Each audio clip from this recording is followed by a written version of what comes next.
Terminamos nuestro largo estudio de los dones del Espíritu Santo con una meditación final del capítulo 14 de Primera de Corintios, donde el apóstol Pablo continúa estableciendo lo que debe ser el orden y la metodología que se emplee para administrar los dones en la vida de la iglesia. Y vemos a través de todo este capítulo que Pablo está interesado en una cosa, y es que los dones que se manifiestan en un servicio en particular sean de provecho en alguna manera, sea para los nuevos creyentes que están visitando o para los miembros regulares de la congregación. Y que en realidad la prioridad de la iglesia no debe ser simplemente que haya manifestaciones sobrenaturales, sino que haya provecho para el reino de Dios y avance para la iglesia de Jesucristo. Y Pablo dice que una de las consideraciones principales cuando estamos canalizando y manejando los dones debe ser considerar quiénes están presentes en la reunión.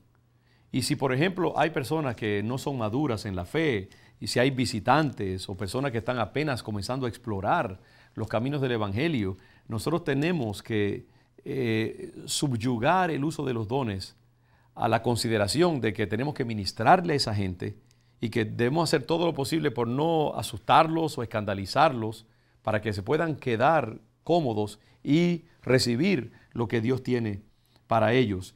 Una de las cosas que Pablo dice continuamente es que el espíritu de los profetas está sujeto a los profetas.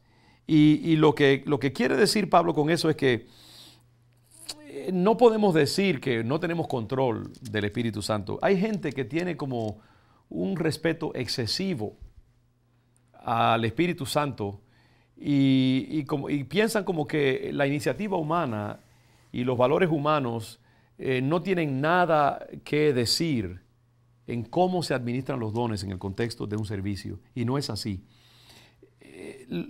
Dios da sus dones y entonces Él nos delega a nosotros la libertad dentro del marco bíblico de saber cuándo operar en los dones y cuándo a veces limitarlos, porque hay un orden que tiene que seguirse también. Y ese orden generalmente está administrado por el pastor. A veces el orden del servicio está administrado por los ancianos de la iglesia o por la persona que está presidiendo. Y los que están sentados en la congregación o los que están participando en el servicio tienen que sujetarse a ese orden establecido para que todo el servicio proceda en una forma coherente, porque en el ámbito del reino de Dios hay orden, hay armonía, hay coherencia, hay belleza. A veces esos servicios desordenados, donde no se sabe quién está hablando y quién está presidiendo, porque todo el mundo está hablando y hay un griterío y un desorden continuo, Pablo dice, eso no es de Dios. Se necesita establecer un orden, se necesita tener consideraciones evangelísticas, hay que pensar en quién está presente, hay que pensar en si la gente se está beneficiando de lo que está sucediendo, hay que darle espacio a la doctrina. Los pastores tenemos una carga muy grande cuando estamos dirigiendo un servicio, y es que tenemos que asegurarnos de que los propósitos de Dios sean cumplidos y no necesariamente los impulsos emocionales de un hermanito o una hermanita que tiene supuestos dotes de profeta y que quiere hablar en una forma indisciplinada. Los pastores están designados por Dios para mantener el orden, y ese orden tiene que estar establecido, y nadie puede decir no me puedo controlar, sino que hay que esperar el momento adecuado. Pablo inclusive dice que si hay varios profetas que van a profetizar, que sea 2 o a lo máximo 3 que profeticen y que sea en orden. Si alguien está hablando en lenguas y no hay intérprete, entonces en vez de estar hablando todo el mundo o hablar en lenguas y que nadie entiende lo que se dijo, si es una lengua angelical, entonces si no hay interpretación, mejor que la persona hable una voz para sí en vez de una voz que domine toda la reunión, para que de esa manera haya orden y haya bendición en todo. Pablo dice que tenemos que tener cuidado con esa gente nueva que no conoce de los misterios del Evangelio, que si entran a la iglesia y ven ese grupo de cristianos simplemente teniendo una fiesta allí incoherente, dirían, bueno, esta gente está loca. Y entonces esa manifestación del Espíritu, en vez de ser de bendición para ellos, de inspiración para sus vidas, vendría a ser entonces una piedra de tropiezo para ellos no continuar en el camino del Evangelio.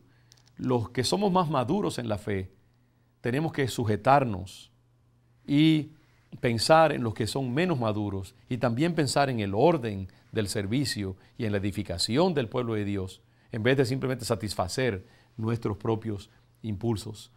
Y esto es lo que glorifica a Dios. Ahí interviene también entonces la madurez del creyente, su humildad, su sujeción a las autoridades, su amor por los incrédulos, su amor por los que son más débiles en la fe.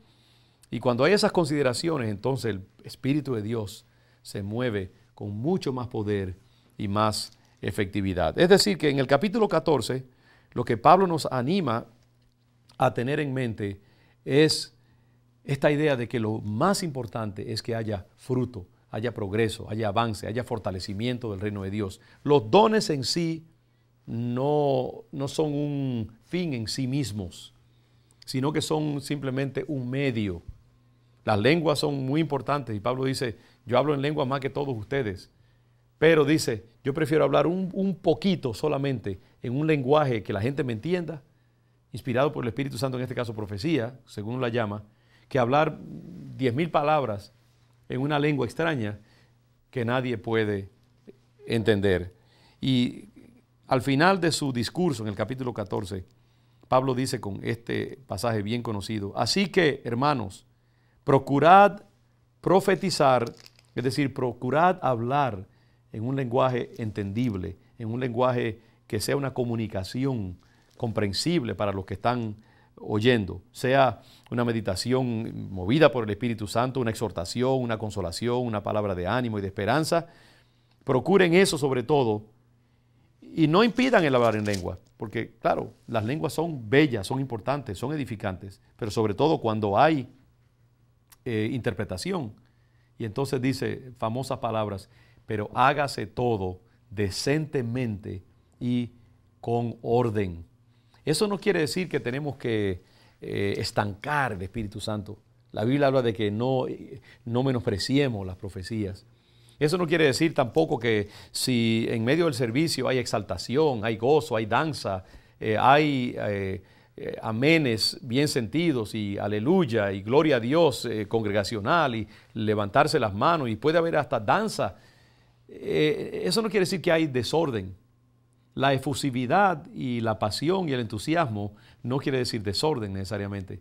Lo que Pablo está diciendo es que dentro de ese entusiasmo, dentro de ese dinamismo de un culto pentecostal, donde pueden estar pasando muchas cosas bastante dinámicas, tiene que haber un sentido de propósito, tiene que haber una secuencia ordenada, tiene que haber una persona que presida y que gobierne todo, dirigido inclusive por el Espíritu Santo. El culto tiene que ir hacia un final, una meta, y tiene que haber provecho para la congregación cuando los dones se manifiestan. Eso es lo que hace posible una verdadera vida productiva en el poder del Espíritu Santo. Mis amados hermanos, hemos llegado al final de esta larga meditación. Yo espero que sea de bendición para sus vidas. Les animo a estudiar estos pasajes. No menosprecien la importancia de estas cosas. Quizás muchos de estos temas que hemos tratado no parecen ser tan sensacionales o de tanto provecho personal como otros temas que quizás hemos tratado en el pasado.